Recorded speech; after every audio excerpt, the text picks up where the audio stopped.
has arrived. I think in many ways there is an exhaustion of the American mind and the American soul with the centralized state, with national economy, with national advertising, the national and global brand.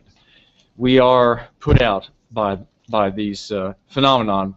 We are worn out. We are hopeless, and somehow we've all been turned into consumers. We were once people with souls, but now we're just consumers. We are going after the bargain, the latest glitz, the latest sale, the latest handout of or freebie by an internet transaction. There's a lot of soul that's been lost in a lot of soul been lost in our country among its people, and I think maybe in your case as well. Local economy is not just about local business in my town, Chattanooga, or yours. It's not just what's happening at the on Main Street among the banks, the retailers, the manufacturing there at the edge of town. That's not what local economy is about. It's not just business news. Local economy, in a way, describes a way of life, and the way of life has some simple presuppositions, and I wanted just to tell you what they are.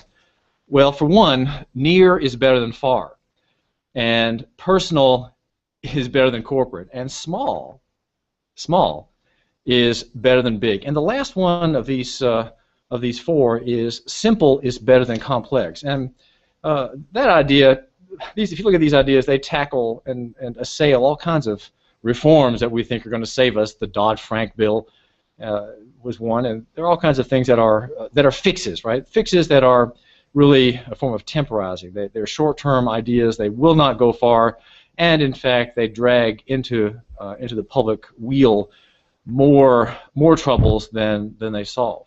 But local economy says there's an exhaustion of people like you, in the hearts of people like you, with the national idea. The national ideal has gone sour. So what do? Are we facing collapse? Is the monetary system going to falter, faced with an overabundance of credit and the arrival of Bitcoin and alternative currencies? What about these massive taxes on business? America with the highest corporate tax rate in the world, I think now. What's going to happen? Can we survive the disasters that the repairs of past decades are going to bring to your city and to mine?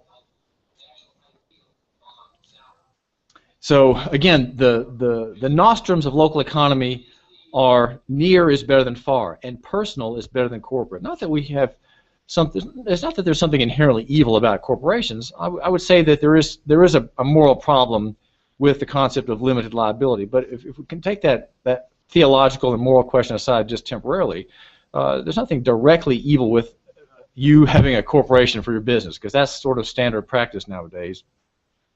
But generally, local economy says if I can do business with a man I know rather than with a corporation I know, I'd rather do that. So that's why personal is better than corporate. And the idea is that you live out your life dealing with people, individuals, man to man, rather than with corporations. Again, not that it's bad to buy from a corporation, right? There's no sin in walking into Walmart and buying $50 worth of groceries and buying some car wax in the auto department. There's nothing wrong with that.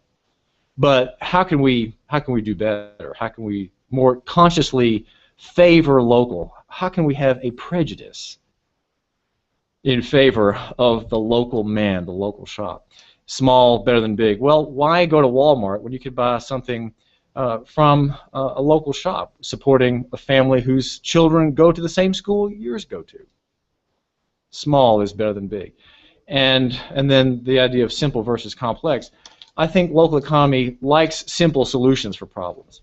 If there's a problem with the homeless in your town, it's a complex solution to say, well, we need just to hire a lobbying firm and try to get some more chits in the food stamp bill that's in Congress this year.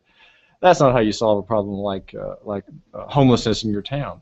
It's personal solutions. It's having a relationship with that homeless person. And so you see how again you have personal over corporate. But in the example of the homeless man in your town, the simple solution is have a relationship with that man, hire him for some raking, hire him to sweep the hall of your business after hours. Hire him to do certain things and pay him in cash. Don't count it as a business expense. Just pay him in cash because you know there's a charitable purpose in it. And, of course, you are receiving a benefit, and he is making himself useful. Well, my name again is David Toulis. My show is at the Hot News Talk station in Chattanooga. It's called Nouganomics.com, Nouganomics.com, and that refers, of course, to the fact that my hometown is Chattanooga. But the ideas are very generic. They're not trademarked. You can certainly borrow them. And the slogan of local economy is love your neighbor, buy local. Love your neighbor, buy local. Again, the name is David Toulis, and the show is Nouganomics.com. I do hope you will join me soon here live on YouTube and on the real federally regulated airwaves. Thank you.